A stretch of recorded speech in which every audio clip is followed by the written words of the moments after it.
Hi, and welcome back. In the last episode, I exported the COMOS query to Excel.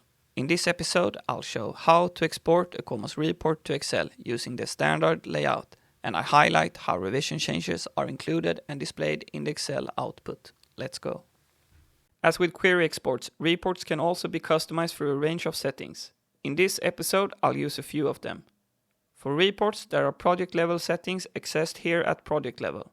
Those same settings are also available on each individual report where you can override them locally. As you can see, there are several options here, from layout to revision handling. In this example, we'll focus on revision handling, so I make sure these options are enabled and saved before I run the export. Now we just need to right-click the report, select Export to Excel, and open the file. I'll start by looking at the info sheet. As you may notice, there are some differences here compared to the query exports in the previous episode.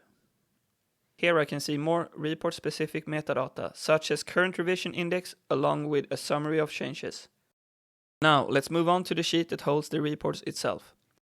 The layout is standard because we exported without a template this time. But with the revision settings I enabled, I now get very valuable information and clear traceability of what has changed and when in this report. The revision column gives me the revision index where each row was last changed. This is really useful if I want to track exactly in which revision a specific row was last updated. And if I have a long report with lots of changes and I want to find everything that changed in a particular revision, I can simply filter on that revision index using autofilter like this. For changes made in the latest revision, I can also see exactly which field changed. It's displayed in italics with a note showing the previous value. And any deleted rows are listed in a separate sheet so it stays clear and easy to review. So that's how COMOS reports can be exported to Excel together with clear revision traceability.